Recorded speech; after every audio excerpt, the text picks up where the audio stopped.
देखिए, जहां तक बात आपने की कि उत्तर प्रदेश में आदरणीय योगी सरकार में रोजगार, नौकरियां, तमाम विकास की बातें आपने की कि विपक्ष इस पर आरोप लगा रहा है, तो ये विपक्ष की कल्पना से बाहर बात थी।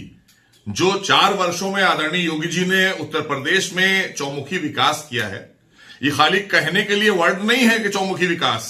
हम आपको बताते हैं कि विकास हुआ है। जब हमको उत्तर प्रदेश मिला था 2017 में, आप सब जानते हैं कैसा था। जंगल राज था, भ्रष्टाचार था, गुंडा राज था, लोग त्रस्त थे, महिलाएं सड़क पर निकलना पसंद नहीं करती थी, घरों से बच्चियां स्कूल नहीं जाना चाहती थी। तो इन सब चीजों को दुरुस्त करा है आदरणीय योगी जी ने, भारतीय जनता पार्टी की सरकार ने। हमने आते ही सबसे पहले हमने कानून व्यवस्था को सुधारने का काम किया। आप देखिए, अभी तक 4 वर्षों में 7,500 एनकाउंटर किए हमारी इसी पुलिस ने। 130 दुर्दांत अपराधी मारे गए। उस पर भी तो विपक्ष आरोप लगाता है हमारी पुलिस पर, प्रश्न खड़े करता है, क्योंकि अपराधियों को महिमामंडित करने वाले लोग थे। 4 वर्षों में लगभग 4 लाख नौकरियां पारदर्शी तरीके से, एक भी नौकरी में कोई सवाल नहीं उठा आज तक। वरना ये विपक्ष के लोग जो सवाल उठा रहे हैं, ये क्या छोड़ देते? ये आपको बताने आते। इसका परिणाम यह है कि आज एक भी नौकरी में कोई रिश्वतखोरी का काम नहीं होता है, जैसे सपा के कार्यकाल में हुआ था कि पहले से तय हो जाता था कि इनको नौकरी देनी है और इतने लाख में वो नौकरी बेच दी जाती थी। आज पारदर्शी तरीके से पूरे उत्तर प्रदेश में नौकरियां कर रहे हैं हमारे नौजवान। 4 लाख नौकरियां।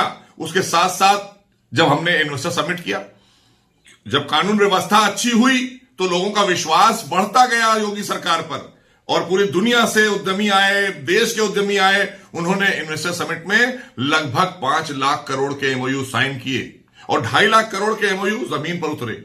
उससे तमाम नौकरियां सृजित हुई। हमने 4 लाख नौकरियां दी, और रोजगार की दिशा में अगर हम बात करें तो 50 से ज्यादा, हर जगह पे 50 का मतलब 50 लाख से ज्यादा हमारे उत्तर प्रदेश के अंदर लोगों को रोजगार सृजित किए हैं इन सारी योजनाओं में। आप उठाकर देखिए, एमएसएमई हमने एक आर्थिक व्यवस्था को सुधारने के लिए बैकबोन बना दी। ये सब योजना आदरणीय योगी जी लेकर आए। आज विपक्ष कहां बात कर रहा है? किस मुंह से? विपक्ष के पास इनकी कल्पना में नहीं था कि इतना विकास भी हो सकता है। इच्छा शक्ति नहीं थी ना इनकी। निजी स्वार्थों के लिए सरकार चलाने वाले लोग थे, इसलिए ये नहीं कर पाए। अगर चाहते तो कर सकते थे। जिस तरह से आदरणीय योगी जी ने कोरोना काल में हमारा एक भी श्रमिक भाई बाहर नहीं गया यहां से वापस आने के बाद, आज सबको रोजगार मिला हुआ है। हमने सारी मिलें चलाई। हमारी 19 जितनी भी मिल हमारी हमारी शुगर मिल थी, वो सारी मिलें काम कर रही हैं लगातार। कोरोना काल में भी कर रही थी, सारे भट्टे काम करते रहे, और जो लोग आए थे उस समय उनकी आर्थिक मदद भी की गई, उनको राशन भी देने का काम किया आदरणीय योगी जी ने, और कोरोना से बचाने का भी काम किया। तो ये सारी चीजें देखकर आज विपक्ष विचलित है। इसलिए विचलित है क्योंकि अब इसके पास कहने को कुछ बचा नहीं है। इसीलिए पत्रकारों पर हमले करने लगे कि हमारे मतलब के तुम सवाल नहीं पूछते हो। उनको भाजपाई बता देते हैं, वैक्सीन को भाजपाई बता देते हैं। तो इस तरह की खिसियाहट मिटाने से कोई फायदा नहीं है। ये खींच मिटा रहे हैं वो लोग अपनी। अगर कुछ किया होता तो ये बातें नहीं करना पड़ती आज उनको। और आप परसेप्शन ले लीजिए, आज आदरणीय योगी जी की लोकप्रियता पूरे विश्व में लगातार बढ़ रही है। WHO तक ने तारीफ की है उत्तर प्रदेश की सरकार की कि कोरोना काल में बहुत अच्छा काम किया है आदरणीय योगी जी की सरकार ने। तो इन सब चीजों से विचलित तो होगा विपक्ष, चाहे अखिलेश जी हो, बहन जी हो, और चाहे कांग्रेस की प्रियंका वाड्रा हो। तो इन्होंने कभी ये सब चीजें ना की थी ना ये कर सकते थे, क्योंकि इन्होंने जो किया वो तो सब पूरे देश ने देखा और पूरे प्रदेश ने देखा।